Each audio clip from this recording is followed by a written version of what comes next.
తెలంగాణ రాష్ట్రంలో ఎప్పుడైతే TRS party బీఆర్ఎస్గా మారిందో, బావబామర్దుల party ఎప్పుడైతే మారిందో, ఆ పార్టీని తెలంగాణ ప్రజలందరూ కూడా దాన్ని చీకొట్టడం జరిగింది.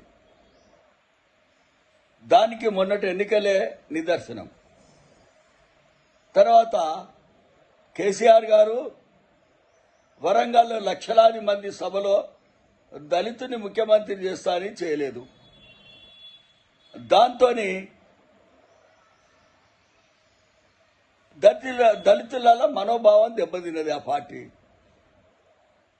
తర్వాత గెలిచిన తర్వాత దళితుని 3 ఎకరాల భూమి ఇస్తా అన్నారు, దళిత బంధు ఇస్తా అన్నారు, అనేకమైన వాగ్దానాలు తెలంగాణ ప్రజలకు చేసిండ్రు. ఏవి కూడా అమలు చేయలేదు. అందుకోసం వారికి ఈ ఎస్సీ బీసీలల్లా వారి పార్టీకి ఎప్పుడైతే బీఆర్ఎస్ పార్టీగా మారిందో వారి నైతిక విలువలు తక్కువ అయిపోయినాయి. ఆ పార్టీ అంతవరకు సీనియర్ కాంగ్రెస్ లీడర్గా గంటా సత్యనారాయణ గాంధీ భవన్గా నేను చెప్తున్నా.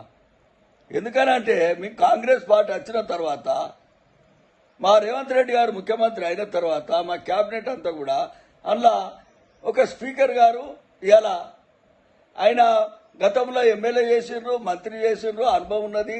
ఆయన అందరు కూడా స్పీకర్గా పెట్టుకున్నారు. ఇవాళ ఒక దళితుడు స్పీకరు మా పార్టీలో, ఒక దళితుడు డిప్యూటీ సీఎం మా పార్టీలో, ఒక హెల్త్ అండ్ మెడికల్స్ మినిస్టరు ఒక దళితుడు, ఇవాళ గవర్నమెంట్లో విప్పు ఒక దళితుడు, ఒక సీతక్క ఒక ఎస్టీ. ఇట్లా కాంగ్రెస్ పార్టీ అన్నిట్లలో కూడా వీళ్ళు బాగా బలైన వర్గాలకు ప్రాధాన్యత ఇస్తాడు. రేవంత్ రెడ్డి ముఖ్యమంత్రి గారుగా క్యాబినెట్ అంతా కూడా వీళ్ళకు పెద్దపీఠం వేస్తానని ఓర్వలేక ఇది ఎట్లా చేస్తే బాగుంటుంది అనేది ఒక లొల్లి కార్యక్రమం పెట్టుకున్నారు వీళ్ళు. దాన్ని ప్రజలంతా, తెలంగాణ ప్రజలంతా చూస్తుండ్రు. ఇలా మన ఎమ్మెల్సీ ఎన్నికలు అయినాయి.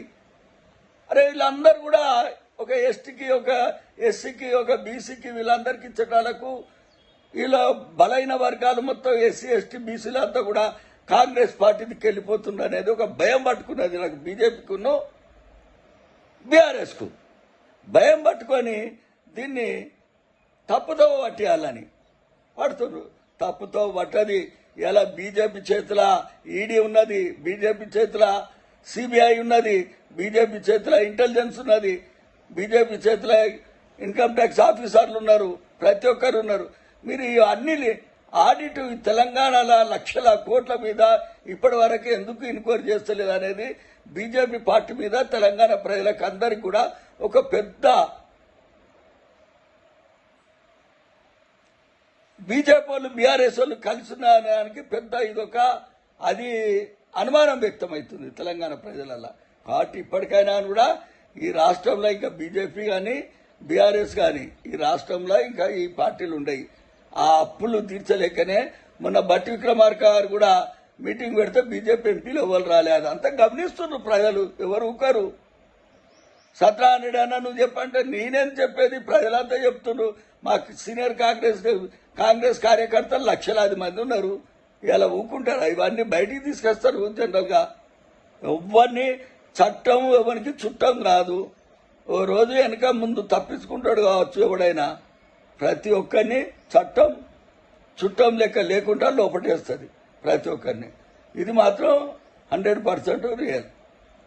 ఇలా అందరికీ తెలంగాణ ప్రజలకి అందరికీ కూడా హోలీ శుభాకాంక్షలు చెప్తూ మళ్ళీ వచ్చే సంవత్సరం వరకు మన తెలంగాణ అలా ప్రతి ఒక్కరికి కూడా శుభం జరగాలని ఆ భగవంతుని కోరుకుంటూ ఈ యొక్క కార్యక్రమాన్ని వాళ్ళు మా మిత్రులు అడిగిన దాన్ని చెప్పడం జరిగింది. జై కాంగ్రెస్, జై సోనియా.